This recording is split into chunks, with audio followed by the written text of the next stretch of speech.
So you spin this thing out. You have the three co-founders. Do you raise money? Does SRI give you money? How's that work? So we had a good set of assets. I mean, I had the credibility of this unbelievable technology behind me. So personally, I love big tech and big science. The technology that we ended up spinning out had $200 million of R&D behind it, paid for by the U.S. government, DARPA. So essentially, Siri has a lot to do with your tax dollars. I want to thank you all for that.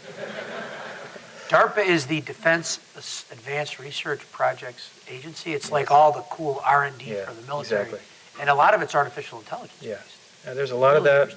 They invest in a lot of different things, but essentially it's the way they keep America out in front of the world. They put a lot of money in basic research. And there was something called the Bayh-Dole Act, I think it was 1980, that said any research that the government invests in to a research institution or a university, they can take that and commercialize it. They can patent it, they can commercialize it. And that unleashed a whole bunch of really serious technology startups. And wow. so that was an important step. Really important. Yeah. Wow, that's amazing. So yeah, we had to answer your question, we had some serious technology, we had a working prototype, and we had a story which I concocted about 20-something miles from here, sitting in my lazy boy chair for hundreds of hours. Thinking about if you can talk to a computer and it understood you and could do things for you, how do you apply that? How do you launch a product that takes advantage of that? Part of it is, too, I mean, how did you explain what it is? Because it hadn't existed before. And, how did you figure out how to describe it? Because, you could say it's unlike anything else, but that can be hard for people to get their head around. Right. How did you make this thing easily translatable? Because the joke about venture capitalists is, there's the elevator pitch has to work, and you can't tell them about the whole story of DARPA. Right. The elevator ride. So what you're leading to, what I think is the most important part about starting up a company as a founder, and that is you have to learn how to inspire. Inspiration is the number one thing that matters because it attracts talented people to work with you, to make it real. It attracts potential partners, it attracts investors. You have to tell a story. And if you don't have a story, you're going to have a tough time because people are going to start yawning within about 30 to 60 seconds if you don't capture their clearly attention. You figured out your story, but talk about, if you can, you said you spent hundreds of hours kind of figuring this out. Talk about that process. Talk about the frogs you kiss along the way before you come up with the one that lands you the money. Right. So at the time, sort of search engines were all the rage, and there were a lot of very heavily funded competitors to Google that try to take them on. And my thought process was, this isn't a search engine. It could be positioned as a smarter search engine, but I didn't want to go there because I wanted to create a new space. And sort of this virtual personal assistant idea was, in the way I told it, was the thing that comes after search engines. Those are nice. You can type in something, and it'll help you find a link, and they basically say thank you. But they don't do anything for you. So we were kind of, one of the analogies that I came up with was something called a do engine instead of a search engine. So the first prototypes that we did, the demos we did, I would do side by side with Google, where I would type something in, it was typing in on both sides. Starting out with some basics, and then I would say, what time is the flight 77 United going to land? And over here it would be like the exact answer, and on the other side it was, links to United Airlines. And then I would, do use cases that people had never seen before, which are, get me a table for two at Il Fornaio tomorrow night at 7 p.m. for two people. And of course Google's like, looking for reviews for the restaurant you might have mentioned. But this is actually a little tidbit here that's valuable because those of you who don't know Il Fornaio for years, and still to a certain extent was the go-to restaurant in the Valley every time in Palo Alto. Every time I'd go to Il Fornaio, I'd be with my friends and they'd say, oh, these guys are doing that company over there, and the whole front are Facebook people who just sold a little money on the... Right. And so actually, that's a great... Obviously, you know how to do a great demo because you didn't just pick some random fact. You picked something like they were going to do that night. We knew that there was, using this technology, there was a way to shine a spotlight on a capability that no one had ever seen before.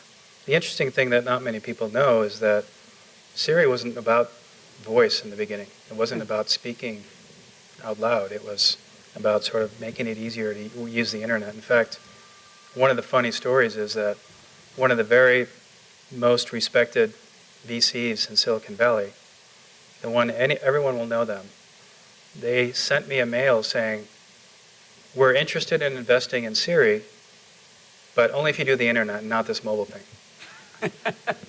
So this is, 2007. Did you save that one? Well, there's some more irony, but I need a few more beers to tell you about the rest of that story. Yeah, so I did save that mail. So it was just interesting how the perspective changes. But ultimately, we knew we had something. We had plugged in a bunch of services, and you could basically talk to the internet, and the internet would do things for you. There was nothing else like that. And then we started to test out. I think that's a really interesting point, because people are so focused on the voice on Siri. Right. And so one of the questions, is sort of when you say what it is, did people get a do engine? Like, how did you land the plane? Yeah, Was they the got demo that landed the plane? How'd you do? Do engine was something that they could relate to. Got it. It's not a search engine, it's a do engine. It'll do things for you. Just ask it to actually take an action on your behalf, and it'll do it. That was the sort of easiest way to describe it. Now, if you take that vision further, that's where sort of the virtual personal assistant came in. And I would use do engine as kind of a placeholder to get people to understand, but the real concept was personal assistant, because over time this thing gets to know you, it gets to really understand your preferences about things, and it applies those in real time and knows which services that you like, and that you like the aisle seat, and that you've got a frequent flyer program with United, and you prefer to travel in the morning, and apply all those things automatically.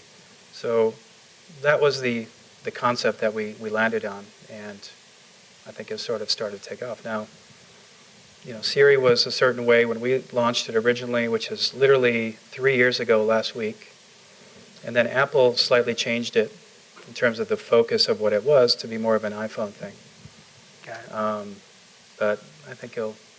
So you raised some money. How much money did you raise the first time? We raised $8.5 million in our Series A. So you raised $8.5 million, and then how long is it between then and when you launch the product? So this is extremely hard stuff. There's so many things to integrate. We worked heads down for 2 years. 2 years, wow. 2 years. And, knowing that we were going to need to raise another round before we launch. And of course, the big thing is, do you raise before you launch or after you launch? Because, VCs always want to see it take off from day one. Sure. VCs like to use the phrase de-risk it. How can you de-risk it for how do you de-risk it? So, we knew we had a special product, especially after the speech came in, by the way. That was a magical moment we have on video somewhere. So we raised... Talk about the speech coming in. How did you pick the voice? How did you decide speech was important? Well, it wasn't made for that originally, but of course, iPhone had taken off right at the time that this was getting funded. And suddenly people are using apps, and people are using their phone in a lot of different ways. And I always knew mobile was going to be the big market for this down the road. But suddenly there was an app store and ways that you could start to actually test out things on your device that the Apple ecosystem gave.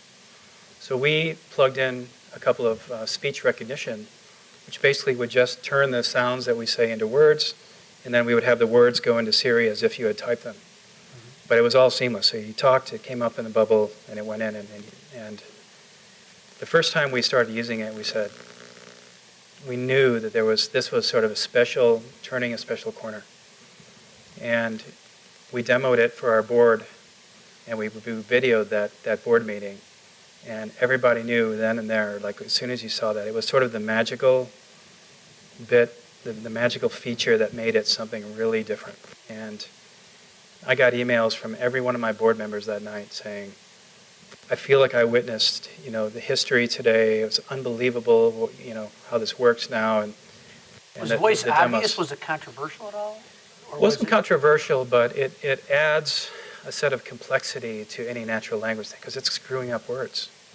Right? So you don't know, but it got to a certain level where you get a comfort level with it, that it's going to be right most of the time. And when it's right, actually what we did originally was you would talk to it, it would immediately give you the words, and you would say, is that what I said? And if the answer was yes, you'd hit go. So you could actually edit it if it screwed it up before.